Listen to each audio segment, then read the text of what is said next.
जय माता दी। Welcome to my channel. आज विष्णु भगवान की पूजा करके दिखाऊंगी। विष्णु भगवान की पूजा में कौन सा पाठ किया जाता है, कौन सा मंत्र का जाप किया जाता है, विष्णु भगवान की स्नान विधि, पूजा विधि की वीडियो मैं लेकर आई हूँ। तो आप चैनल पर पहली बार आए हैं तो चैनल को सब्सक्राइब कर लीजिए। वीडियो अच्छी लगे तो लाइक कीजिएगा और अपने फैमिली मेम्बर्स और फ्रेंड्स के साथ वीडियो को शेयर कीजिएगा। ये बहुत ही महत्वपूर्ण वीडियो लेकर आई हूँ मैं। विष्णु सहस्त्रनाम के लाभ बताऊंगी आपको। अगर हम विष्णु भगवान की पूजा करते हैं, बृहस्पतिवार का व्रत करते हैं, तो हमें अगर कोई केला नहीं मिलता है, हम बाहर नहीं जा सकते हैं, तो हम किस तरह श्री विष्णु भगवान की पूजा करेंगे कि हमें उसका पूरा लाभ मिलेगा। विष्णु सहस्त्रनाम का जो पाठ होता है उससे लक्ष्मी जी भी खिंची चली आती हैं। वेद पुराणों में भगवान विष्णु को इस सृष्टि का पालनहार कहा गया है। मानव जीवन का सुख दुख चक्र श्री हरि के हाथों में है। विष्णु सहस्त्रनाम का पाठ कब पढ़ना चाहिए, कैसे करना चाहिए, उसकी पूरी वीडियो है। वीडियो को अंत तक देखिएगा। भगवान श्री हरि की उपासना में विष्णु सहस्त्रनाम के पाठ को महत्वपूर्ण माना गया है। इस स्तोत्र में लक्ष्मीपति के 1000 नाम दिए गए हैं। जब भीष्म पितामह बाणों की सैया पर लेटे थे तो अपनी मृत्यु के सही समय का इंतजार कर रहे थे, तब उन्होंने ये 1000 नाम युधिष्ठिर को बताए थे। ज्ञान पाने की इच्छा से ही जब युधिष्ठिर ने पितामह से पूछा कि वह क्या है जो सर्वव्याप है, सब शक्तिमान है, तब भीष्म पिता ने विष्णु भगवान के 1000 नाम बताए थे। अगर आप एकादशी का व्रत करते हैं, पूर्णिमा का व्रत करते हैं या आप बृहस्पतिवार का व्रत करते हैं तो आपको कुछ भी करने की ज़रूरत नहीं है। अगर आप विष्णु भगवान के सहस्त्र नाम यानी 1000 नामों का अध्ययन करते हैं, पाठ करते हैं या ओम नमो नारायण की मंत्र की 5 माला कर लेते हैं या 1 माला भी कर लेते हैं, अगर विष्णु सहस्त्रनाम की पुस्तक पढ़ते हैं आप, तो आपको पूरे व्रत का फल मिलता है और आपको सारी परेशानियां आपकी दूर हो जाती हैं, आपके बिगड़े काम बन जाते हैं विष्णु सहस्त्रनाम को पढ़ने से। मनोकामना पूर्ति के लिए भी आप 1000 नामों को सुनना पढ़ना अति उत्तम रहेगा आपके लिए। अगर आप पढ़ नहीं पाते हैं, संस्कृत में है, तो आप मोबाइल में अपने चला लीजिए, ऑडियो चला लीजिए, वीडियो चला लीजिए और पुस्तक हाथ में ले लीजिए और उनको पढ़ने की कोशिश कर दिए। 4-5 बार ही आपके बाद आपको अच्छे से पढ़ना आ जाएगा। ये सीरियल वाइज भी हैं किताब के अंदर और मंत्र के साथ भी हैं, तो आप अपनी सुविधा के अनुसार से पढ़ सकते हैं। हर संकट से मुक्ति मिल जाती है। जीवन में सबसे कठिन दौर से अगर आप गुजर रहे हैं तो विष्णु सहस्त्रनाम का पाठ आपको अवश्य करना चाहिए। जीवन मरण का प्रश्न बन रहा हो तो भी आपको ये पाठ करना चाहिए। किसी भी परेशानी में हैं, 21 दिन है कि आप पाठ कर लीजिए। अगर आप बेरोज़गार हैं, नौकरी पाना चाहते हैं, संतानहीनता से पीड़ित हैं, आपके बच्चे नहीं हो रहे हैं, उत्तम संतान चाहिए, आप माँ लक्ष्मी की कृपा चाहिए, तो आप विष्णु भगवान के ये सहस्त्र नाम के आप पाठ कर लीजिए। माँ लक्ष्मी आएगी तो विष्णु भगवान की कृपा प्राप्त होगी। विष्णु सहस्त्र नाम में भगवान विष्णु को शिव, शंभु, ईशान, रुद्र कहा गया है। इससे यह मालूम होता है कि दोनों एक ही हैं। विष्णु सहस्त्र नाम जो है ये कर्म प्रधान है। आप करके देखिए, जैसे पानी से ज़्यादा भाप में शक्ति होती है, उसी प्रकार विष्णु सहस्त्र नाम का पाठ करने से सब परेशानियाँ दूर होती हैं। अब बात आती है किन दशाओं में विष्णु सहस्त्र नाम का पाठ करना चाहिए। अगर बृहस्पति राशि में नीच राशि का हो, कमज़ोर हो, तो विष्णु सहस्त्रनाम का पाठ करना चाहिए।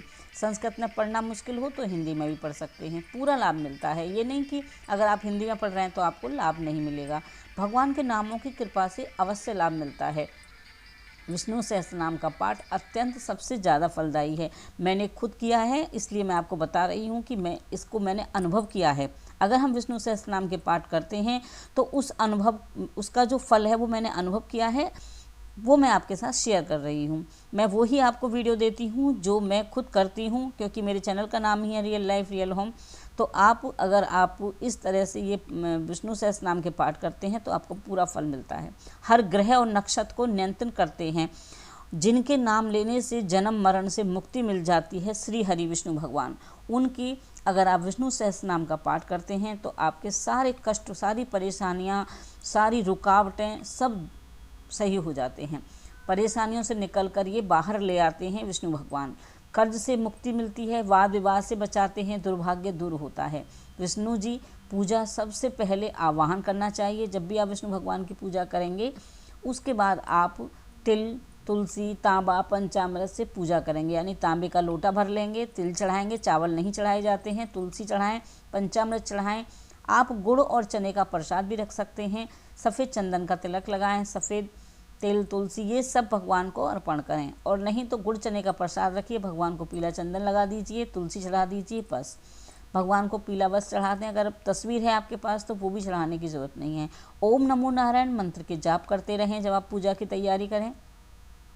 और आप अगर ये जो दिया जलाते हैं उस दिए में जरा सी हल्दी मिला लें, बहुत जरा सी, तो आपका जो पूरी बॉडी है, शरीर है आपका, उसके बराबर का एक धागा ले लें, उसमें 7 गांठ लगा लें और उस धागे को तोड़ कर रोज़ उसकी बत्ती जलाएं। आप देखेंगे कि आपकी राशि में अगर विष्णु भगवान मतलब जो बृहस्पति की जो भी आपकी राशि में नीच राशि का है या कमज़ोर है या आपको उन्नति नहीं मिलती है, आप देखेंगे कि सब कुछ अच्छा होने लगेगा। तो इस तरह से आप भगवान को शंख से स्नान कराइए। विष्णु भगवान को शंख से स्नान कराया जाता है, उसमें आप गंगा जल डाल लीजिए और उससे भगवान को स्नान कराइए। अब बात आती है कि विष्णु सहस्त्रनाम का पाठ कब करना चाहिए। तो विष्णु सहस्त्रनाम का पाठ आप किसी भी महीने में कर सकते हैं, किसी भी तारीख को कर सकते हैं और किसी भी समय कर सकते हैं। ये नहीं है कि आपको सुबह स्नान करने के बाद ही करना है, आपके पास जैसा समय है। अगर आप सुबह भगवान की स्नान आदि कराने में आपका समय ज़्यादा लगता है, आप नहीं कर पाते हैं, तो आप शाम को कर लीजिए, दिन में कर लीजिए, जब आपको समय मिले आप तभी कर सकते हैं। आप 5 माला रोज़ करना चाहते हैं तो आप सुबह, दोपहर, शाम, रात इस तरह से डिवाइड कर लें अपने टाइम को और तब कर सकते हैं। किसी भी महीने में कर सकते हैं, जैसे पुरुषोत्तम मास है तब कर सकते हैं, कार्तिक मास में कर सकते हैं, श्राद्ध चल रहे हैं तो कनागतों में भी आप विष्णु सहस्त्रनाम का पाठ करते हैं तो आपके पितृ प्रसन्न होते हैं और आपके पितृ दोष दूर हो जाते हैं। तो आप इस तरह से पंचामृत से स्नान भी करा सकते हैं भगवान को। पंचामृत से स्नान कराने के बाद शुद्ध जल से स्नान कराना चाहिए, पीला चंदन लगाना चाहिए। उसके बाद आप भगवान को गुड़ चने का भोग या तुलसी का भोग अर्पित करने के बाद विष्णु सहस्त्रनाम का पाठ कर लीजिए। विष्णु सहस्त्रनाम के पाठ के जो मैंने आपको फ़ायदे बताए हैं, तो उससे व्यक्ति जो आत्मविश्वास से भर जाता है, सब बाधाओं को दूर करने में मदद करता है। विष्णु सहस्त्रनाम एक केंद्रित तरीके से लक्ष्यों का पीछा करने में मदद करता है, यह चिंताओं को दूर करता है, यह शक्तिशाली जप उनके पापों को दूर करने में मदद करता है, जो आपको बुरे सपने आते हैं उनको भी दूर करता है, आपको धार्मिकता के मार्ग को बढ़ने में मदद करता है। अगर आप अपने बच्चों से विष्णु सहस्त्रनाम का पाठ कराते हैं तो बच्चों को अच्छी बुद्धि आती है, विद्या मिलती है, नौकरी मिलती है। विष्णु सहस्त्रनाम के पाठ के बहुत फ़ायदे हैं। तो विष्णु सहस्त्रनाम ईश्वर से जुड़ने का सबसे सरल और प्रभावी तरीका है। भक्ति के साथ साथ आपको श्लोक, स्तोत्र, मंत्रों का पाठ अगर नहीं करना आता है तो आप साधारण सिर्फ 1000 नामों का पाठ कर लीजिए। एक पुस्तक आती है, उसमें विष्णु सहस्त्रनाम लिखे होते हैं, बहुत सरल तरीके से लिखे होते हैं।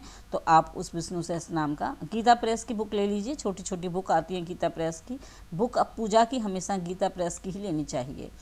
इसमें हिंदुओं में त्रिमूर्ति, ब्रह्मा, विष्णु और शिव तीनों सबसे महत्वपूर्ण देवता हैं। ब्रह्मा जी को सृष्टि का निर्माता माना जाता है और विष्णु जी को सृष्टि का पालनहार, संचालक माना जाता है और शिव जी को विध्वंसक के रूप में माना जाता है। तो विष्णु भगवान जो हैं वो सृष्टि के संचालक हैं, पालन करता है। उनका पूजन करने का विशेष महत्व होता है। अगर आप विष्णु भगवान की पूजा करते हैं तो आपके सब काम बनने लग जाते हैं। इसलिए विष्णु भगवान के सहस्त्रनाम के पाठ आपको अवश्य करने चाहिए। मैं अपने चैनल पर आपको अपने सनातन धर्म से जुड़ी सभी जानकारियाँ देती रहती हूँ। बहुत सरल तरीके से आपको आपकी परेशानियों को दूर करने के उपाय बताती रहती हूँ। तो इस तरह से आप विष्णु सहस्त्रनाम के पाठ कर सकते हैं। आई होप कि आपको हमारी वीडियो पसंद आई होगी। अगर आपको वीडियो पसंद आई है तो प्लीज़ लाइक कीजिएगा और किसी भी टॉपिक पर अगर आप वीडियो बनवाना चाहते हैं तो प्लीज़ कमेंट्स बॉक्स में लिख कर बताइएगा। अभी नवरात्रों की बहुत सारी वीडियो आप तक पहुंचने वाली हैं। नवरात्रों की पूजा विधि, कलश स्थापना, जौ कैसे बोए जाते हैं, सामग्री कैसे बनाई जाती है, प्रातः सायकाल की पूजा की विधि वीडियो चैनल पर उपलब्ध है। हमारे चैनल पर विजिट करिएगा। जय माता दी।